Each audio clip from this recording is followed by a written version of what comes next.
India, from the Paleolithic period to the decline of the Indus civilization. The earliest periods of Indian history are known only through reconstructions from archaeological evidence. Since the late 20th century, much new data has emerged, allowing a far fuller reconstruction than was formerly possible.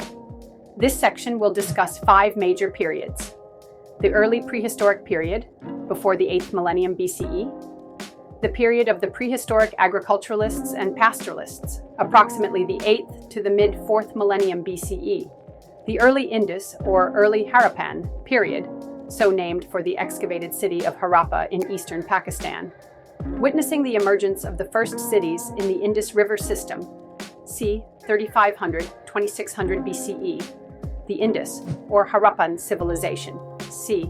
2600–2000 BCE, or perhaps ending as late as 1750 BCE, and the post-urban period, which follows the Indus civilization and precedes the rise of cities in northern India during the second quarter of the first millennium BCE, c. 1750–750 BCE. The materials available for a reconstruction of the history of India prior to the 3rd century BCE are almost entirely the products of archaeological research. Traditional and textual sources, transmitted orally for many centuries, are available from the closing centuries of the 2nd millennium BCE, but their use depends largely on the extent to which any passage can be dated or associated with archaeological evidence. For the rise of civilization in the Indus Valley and for contemporary events in other parts of the subcontinent, the evidence of archaeology is still the principal source of information. Even when it becomes possible to read the short inscriptions of the Harappan seals, it is unlikely that they will provide much information to supplement other sources. In those circumstances, it is necessary to approach the early history of India largely through the eyes of the archaeologists, and it will be wise to retain a balance between an objective assessment of archaeological data and its synthetic interpretation. In the mid-19th century, archaeologists in southern India identified hand axes comparable to those of Stone Age Europe. For nearly a century thereafter, evaluation of a burgeoning body of evidence consisted in the attempt to correlate Indian chronologies with the well-documented European and Mediterranean chronologies. As the vast majority of early finds were from surface sites, they long remained without precise dates or cultural contexts. More recently, however, the excavation of numerous cave and dune sites has yielded artifacts in association with organic material that can be dated using the carbon-14 method, and the techniques of thermoluminescent and paleomagnetic analysis now permit dating of pottery fragments and other inorganic materials.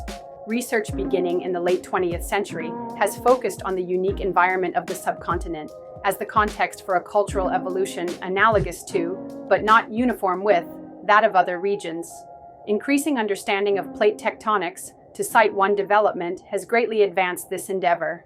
Most outlines of Indian prehistory have employed nomenclature once thought to reflect a worldwide sequence of human cultural evolution. The European concept of the Old Stone Age, or Paleolithic period, comprising lower, middle, and upper stages, remains useful with regard to South Asia in identifying levels of technology, apart from any universal timeline. Similarly, what has been called the Indian Mesolithic period, Middle Stone Age, corresponds in general typological terms to that of Europe. For the subsequent periods, the designations Neolithic period, New Stone Age, and Chalcolithic Age, Copper Stone Age, also are applied.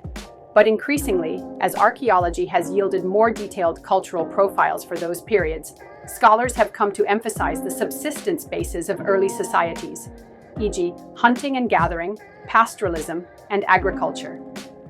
The terms early Harappan and Harappan, from the site where remains of a major city of the Indus civilization were discovered in 1921, are used primarily in a chronological way, but also loosely in a cultural sense, relating respectively to periods or cultures that preceded the appearance of city life in the Indus Valley and to the Indus civilization itself.